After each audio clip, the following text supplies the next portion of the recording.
ആ സമയത്ത് തന്നെ ഞങ്ങൾ പറഞ്ഞിരുന്നതാണ്, ഈ രീതിയിലല്ല 75 വർഷത്തെ സുവർണ പ്രയാണം ഭരണഘടനയുടെ കൈകാര്യം ചെയ്യേണ്ടത്.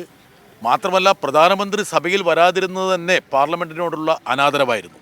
അതിനുശേഷം അദ്ദേഹം അമിത്ഷായുടെ ധാർഷ്ട്യവും ധിക്കാരവും സഭയിൽ പ്രകടിപ്പിക്കാനുള്ള ഒരു അവസരം ഒരുക്കി കൊടുക്കുകയാണ് ചെയ്തത്. വളരെ പ്രധാനപ്പെട്ട മറ്റു കാര്യങ്ങളുണ്ട്. ഒരുപാട് കാര്യങ്ങളിൽ അദ്ദേഹം സഭയെ, ജനങ്ങളെ തെറ്റിദ്ധരിപ്പിച്ചു.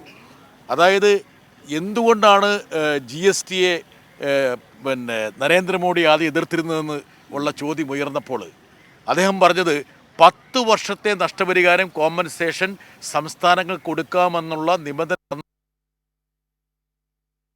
മോഡി മാറ്റിവെച്ചത്, അല്ലെങ്കിൽ BJP എതിർപ്പ് മാറ്റിവെച്ചതെന്നാണ്. പച്ചക്കള്ളമാണ്. അതായത് സംസ്ഥാനങ്ങളുടെ കോമ്പൻസേഷൻ കേവലം 5 വർഷം മാത്രമായിരുന്നു. ആ 5 വർഷത്തെ കോമ്പൻസേഷൻ ദീർഘിപ്പിക്കണമെന്ന് എല്ലാ സംസ്ഥാനങ്ങളും ആവശ്യപ്പെട്ടപ്പോൾ അത് നിഷേധിക്കുകയും നിരാകരിക്കുകയും ചെയ്ത വ്യക്തിയാണ് സഭയിൽ വന്നിട്ട് പറയുകയാണ് 10 വർഷത്തെ കോമ്പൻസേഷൻ സംസ്ഥാനങ്ങൾക്ക് നൽകി എന്നുള്ളത്. യഥാർത്ഥത്തിൽ അംബേദ്കറിനെ പോലെ ഒരു വ്യക്തിത്വത്തെ ഇതുപോലെ ഇന്ത്യൻ രാഷ്ട്രീയത്തിൽ ആരും അവഹേളിച്ചിട്ടില്ല. ഇപ്പോൾ അവരുണ്ടാക്കാൻ ശ്രമിക്കുന്ന ഒരു കഥയുണ്ട്. ആ കഥ തന്നെ കാൽപ്പനിക കഥയാണ്.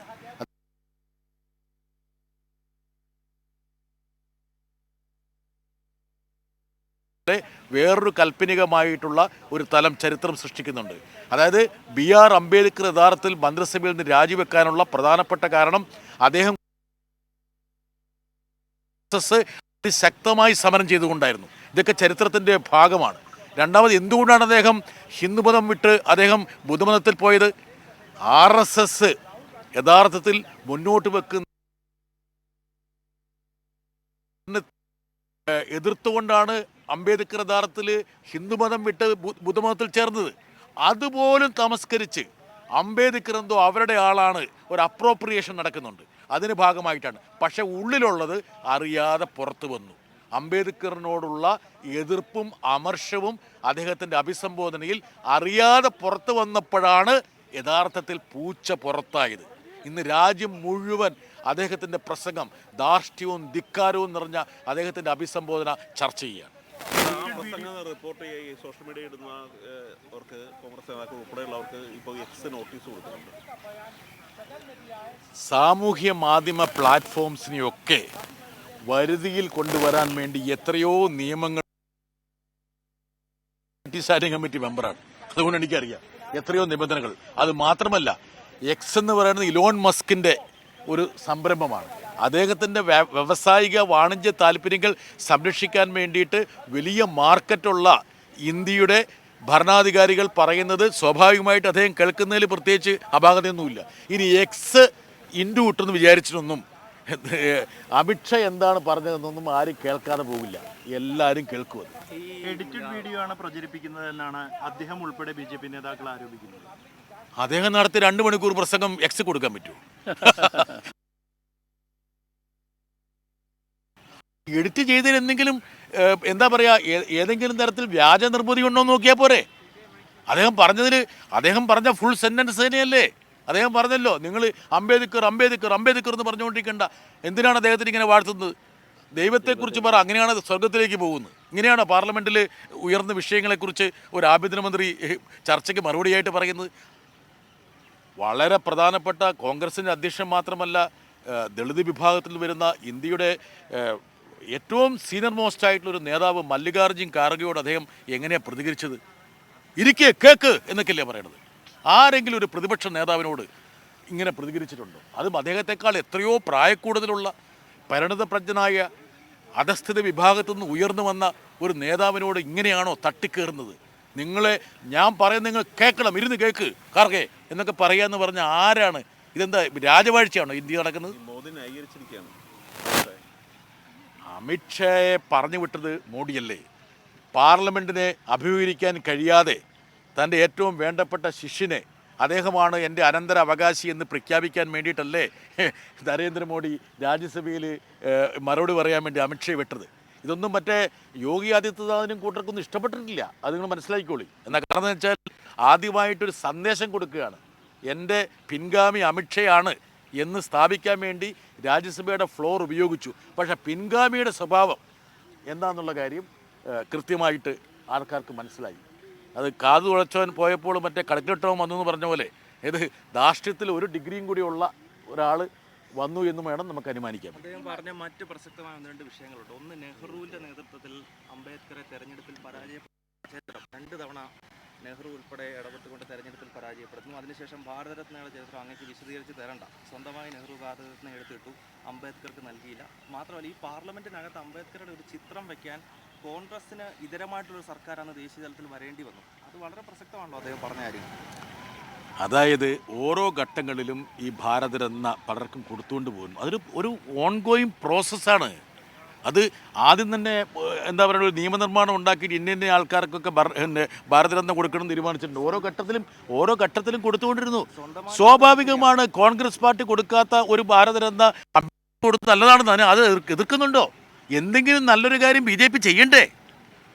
മഹാത്മാഗാന്ധിയുടെ പ്രതിമ ഇവിടുന്ന് പൊളിച്ചോണ്ട് പോയവരാണ് ഇവർ. ഏത് മഹാത്മാഗാന്ധിയുടെ പ്രതിമ? അപ്പം ഒരുപാട് മോശപ്പെട്ട കാര്യങ്ങൾ ചെയ്തതിൻ്റെ കൂട്ടത്തിൽ അവർ ആകെ ചെയ്തൊരു നല്ല കാര്യം എന്ന് പറയുന്നത് അംബേദ്കർക്ക് ഭാരതരത്ന കൊടുത്തു. അവർ ചെയ്യണ്ടേ? അത് ഞങ്ങൾ ഭാരതരത്ന കൊടുത്തു എന്ന് ഇങ്ങനെ ആവർത്തിക്കുന്നത് തന്നെ അംബേദ്കറോടുള്ള അവഹേളനമല്ലേന്ന് ആരെങ്കിലും ഞാനങ്ങനെയാണ് മനസ്സിലാക്കുന്നത്. നിങ്ങളങ്ങനെ ആയിരിക്കില്ല ഉദ്ദേശിച്ചത്. ഞാനങ്ങനെ മനസ്സിലാക്കുന്നത്. അതായത് അംബേദ്കറിനെ പോലുള്ള ആൾക്ക് ഈ പറഞ്ഞ പോലെ ഭാരതരത്ന കൊടുത്തു എന്നും പറഞ്ഞ് ഇങ്ങനെ മേനിതടിക്കേണ്ട എന്താ ആവശ്യമിരിക്കുന്നത്? കൊടുത്തു, നല്ല കാര്യം, കൊടുക്കട്ടെ, നല്ലതാണെന്ന്. യഥാർത്ഥം എന്താ ചെയ്യേണ്ടത്?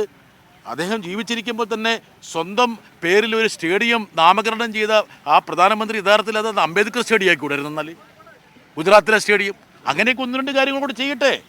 ഈ ഭാരതരത്ന എന്നുള്ളത് തുടക്കമാകട്ടെ. BR അംബേദ്കറിൻ്റെ പേരിൽ ഒരുപാട് നാമകരണങ്ങൾ നടക്കട്ടെ. അല്ലാതെ സ്വന്തം പേരിൽ മാത്രം ചെയ്യാതെ ആരാ പറഞ്ഞാൽ എല്ലാത്തിൻ്റെ പിന്നിൽ നമോ നമോ എന്ന് ചേർത്ത് സ്റ്റേഡിയം പോലും നരേന്ദ്രമോദി സ്റ്റേഡിയം ആക്കി പോലെയുള്ള ഒരു പ്രക്രിയയിൽ വ്യാപൃതരാകാതെ പല പ്രധാനപ്പെട്ട സ്ഥാപനങ്ങളുടെയും പേര് BR അംബേദ്കർ ആയിക്കോട്ടെ. അത് തടസ്സമില്ലല്ലോ. ആരും എതിർത്തോ? അത് ഈ മകരദ്വാരത്തിൽ ഉണ്ടായിട്ടുള്ള കയ്യാങ്കളിയിൽ രാജ്യസഭാ എംപിമാർ പരാതി നൽകിയിട്ടുണ്ട്. ഞങ്ങൾക്കറിയില്ല എന്താ കാരണം എന്ന് വെച്ചാൽ ഇപ്പം ഈ സഭയിൽ എന്തൊക്കെയാണ് പുതാമറ BR അംബേദ്കറിൻ്റെ പേര് ഇങ്ങനെ പറയരുതെന്നാണ് യഥാർത്ഥത്തിൽ BJPക്കാർ പിന്നെ അമിത്ഷാ പറഞ്ഞത്. ഇന്ന് രാജ്യസഭ തുടങ്ങിയപ്പോൾ തന്നെ BR അംബേദ്കർ എന്ന് പറഞ്ഞുകൊണ്ടിരിക്കുന്നത്. യഥാർത്ഥത്തിൽ അമിത്ഷാ പറഞ്ഞത് യഥാർത്ഥത്തിൽ ചെയ്തുകൊണ്ടിരിക്കുന്നത് പിന്നെ BJPക്കാരും കൂടിയല്ലേ. അദ്ദേഹം പറഞ്ഞല്ലോ BR അംബേദ്കറുടെ പേര് അങ്ങനെ പറയരുതെന്ന്. എന്തുകൊണ്ടെന്ന് BR അംബേദ്കറുടെ പേര് പറയാതെ സ്ഥിരം ഉന്നയിക്കുന്ന ജയ് ശ്രീറാം എന്നുള്ള മുദ്രാവാക്യം എന്തുകൊണ്ടാണ് BJPക്കാർ മുഴക്കാതിരുന്നത്? BJP പറയുന്നത് ഒന്നും ചെയ്തിട്ടില്ല എന്നാണ്. അതായത് ഇന്നലെ അമിത്ഷായുടെ പ്രസ് മീറ്റിൽ അദ്ദേഹം ചോദിക്കുന്നത് കോൺഗ്രസും നെഹ്റു അല്ലെങ്കിൽ ഇന്ദിരാഗാന്ധി നെഹ്റു പരിവാർ അംബേദ്കറിന് വേണ്ടി ചെയ്ത ഒരു കാര്യം ചൂണ്ടിക്കാണിക്കുക. അതാണ് അദ്ദേഹത്തിന്റെ ചോദ്യം. അതായത് ഇന്ത്യയുടെ മഹത്തായ ഭരണഘടനയുടെ മുഖ്യ ശില്പി എന്നുള്ള പദവി BR അംബേദ്കർ കൊടുത്തത് RS ആണ്. മുഖ്യ ശില്പി. ഇന്ന് BR അംബേദ്കറിനെ ലോകം അറിയപ്പെടുന്നത് ഭാരതരത്ന കൊണ്ടാണോ? ഇന്ത്യൻ ഭരണഘടനയുടെ മുഖ്യ ശില്പിയായിട്ടല്ലേ, ചീഫ് ആർക്കിടെക്റ്റ് ആയിട്ടല്ലേ? അദ്ദേഹത്തിൻ്റെ പിന്നെ നിയമമന്ത്രിയാക്കിയതാരാണ്? യഥാർത്ഥത്തിൽ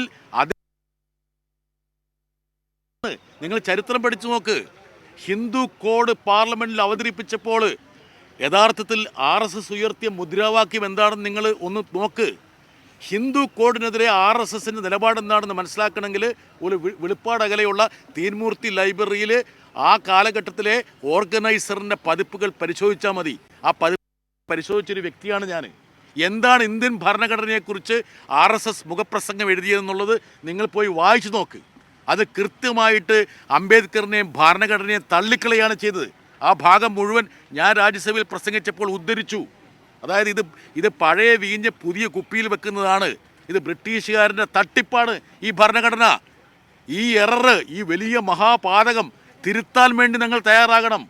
ആ തിരുത്തൽ ഞങ്ങൾ ഭയന്നതുകൊണ്ടാണ് ഈ ഭരണഘടന മാറ്റാൻ വേണ്ടിയിട്ട് BJP ശ്രമിക്കുന്നു എന്നുള്ള കാര്യം ഒരു ജാഗ്രതാ മുന്നറിയിപ്പ് പോലെ ഞങ്ങൾ ഉയർത്തിയത്. അങ്ങനെ ഒരു ബഹുമാനം അംബേദ്കറോട് കോൺഗ്രസിനും നെഹ്റുവിനും ഉണ്ടായിരുന്നെങ്കിൽ എന്തിന് 2 തവണ തെരഞ്ഞെടുപ്പിൽ സ്ഥാനാർത്ഥിയെ നിർത്തി? മോനെ കോൺഗ്രസിൻ്റെയും ജവഹർലാൽ നെഹ്റുവിൻ്റെ വക്താവല്ലോ ഞാൻ. കാലിക രാഷ്ട്രീയ പ്രതികരണമല്ലേ. ഇനിയിപ്പോൾ അത് കാര്യം ചെയ്യും, ഒരു കുഴപ്പമില്ല. കോൺഗ്രസ് നേതാക്കന്മാർ ഒരുപാട് പേര് ഇവിടെ ഉണ്ട്. ആരെങ്കിലും പിടിച്ചിട്ട്